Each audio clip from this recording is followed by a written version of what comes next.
I really believe that there is no such thing as a dumb question, but there are certainly low effort questions and high effort questions.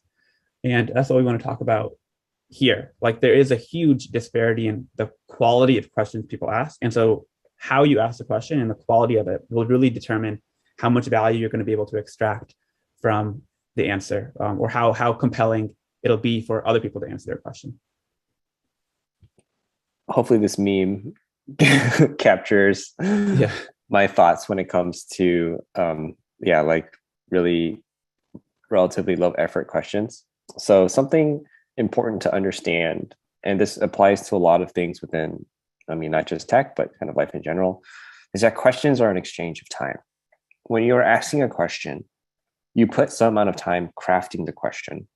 And what you are asking from the audience you're asking the question to is you're asking for their time to read through the question, absorb it, and then provide you some sort of answer. And humans naturally do not like gross imbalances of time. If you provide 5 minutes of your time to ask a question, and this question is just so complex, it doesn't have the context necessary to really like make it easy to answer. If this question takes like an hour at least to answer, that is not good, right? Because now people don't really have an incentive to answer your question, because if they go, okay, well, this person is dealing with this super complicated thing, but they didn't really attach enough resources to really break it down. And clearly, like they could have done more to ask this question. So like, why would I spend like an hour essentially following up and asking all these follow-up questions to essentially increase the quality of the question for them, and then finally kind of pull an answer out of after lots of like hard work and pain, right? And so that's captured by this meme on the right. Like there are just some questions, like because there's so many complicated things in tech, so it's really easy to ask a question in a space that's super complex, and the barrier to entry to asking a good question is pretty high, just because the space is really complex. You need to attach a lot of context and information about yourself and what you're trying to do in order to make that question easy to answer.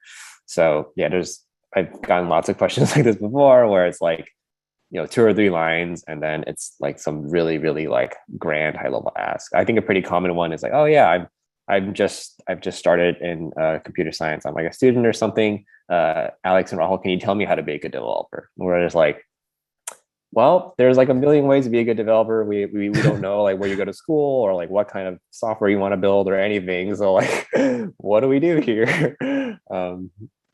So if you're asking a question, and again, this is another thing that ties into a lot of what we talk about, it's also an exercise in empathy and putting yourself in another person's shoes. So when you're asking a question, what you want to do is, pretend your question has been sent out. So as you're typing up the draft, and then put yourself in the shoes of someone who's now reading the question and trying to answer it, right? Like, what is their experience like?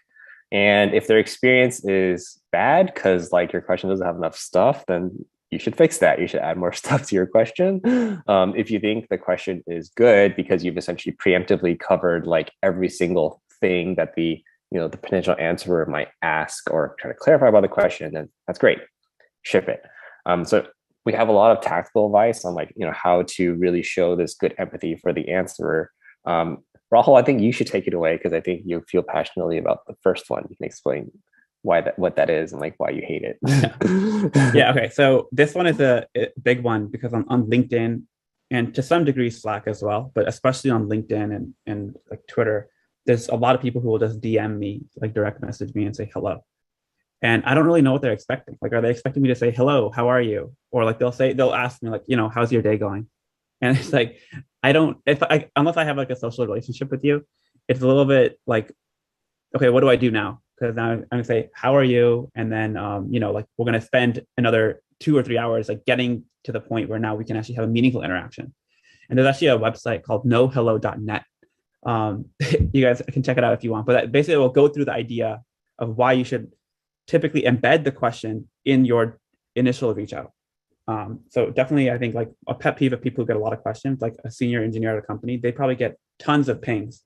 And I've heard this from many of them as well. It's like, I really don't like when people just ping me and then they wait for me to prod them to like get the question out. So the big thing here is just like embed all the context right away, so that that's like the point of asynchronous communication, right?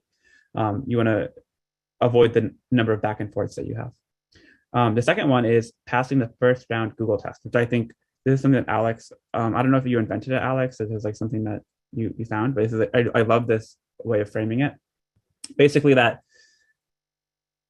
if you haven't done the due diligence to basically Google for your problem and like scan through the results, then that doesn't give me that much confidence that you've put in the effort. That now I should now spend 10 or 20 minutes of my time helping you out, right? So like at a bare minimum, if you have like a bug or if even just a general question like how do I become a good software developer, the first thing you should do is Google that, and then in your question embed the knowledge that you actually did that legwork and say, hey, like, I did Google it and here are a couple of things I found.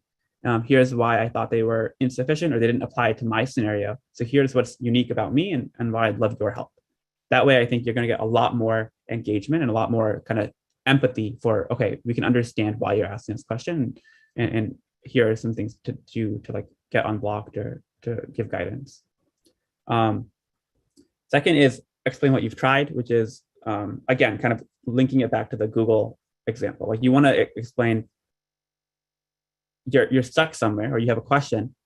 The first thing you do shouldn't just be, let me ask someone who has done it before or who's more senior. Like you should do a little bit of work on your own to figure out if this has been answered before or if there's some way you can get unblocked on your own before engaging with people. Because these chat messages and things, Alex and I love to do it, but it does get to a little bit there is a time involvement, right? And so you want to make sure that time involvement both sides are getting some value out of it. And then next is attach context, because instead of just saying I have this image loading issue, which we'll actually go through an example of a good and bad question in the next few slides, but you want to be able to attach enough context because, like Alex mentioned, tech is just so complicated, and so if you ask something generic, it's very hard to actually diagnose what is the real issue. So you want to always make sure you have enough information in the question that someone reading it can take action on it and kind of figure out or point you in the right direction. And then, of course, this goes without saying, but you have to be nice and appreciative, right? You're trying to get help. And so the people giving you help want to feel as if their time is being spent on someone who will actually act upon their guidance. And a simple thing like thank you, or thank you in advance for whatever time you spend, or like when they reply, actually following up with them, those go a really long way in kind of building up that social capital. That's especially important in a company where you're going to be interacting with the same group of people day in, day out.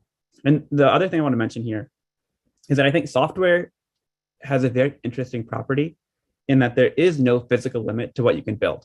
Unlike in chemical engineering, mechanical engineering, many other disciplines of engineering, there's a very clear limit to like what you can construct, right? Because like you have to like put things together physically. But software is so interesting in that the limit to what you actually build out as a computer program, as a software program, is really limited to how much can our brains handle the complexity. That's really how it is. And that's why we've developed all these different patterns and architectures of figuring out how do we organize software modules and different APIs, right? And the consequence of that is that you really have to be really precise in your question about what you want help with. Where are you operating in the stack? Like what APIs or what different research have you done? Because both for you and the question answer, there's so many things that could go wrong. There's so many things that you could try. And so you want to kind of embed all that information and acknowledge the complexity or whatever you've tried in the question. So I just wanted to make that comment that, software is really unique in how complicated it is compared to other domains. And so you need to be aware of that when you are asking the question.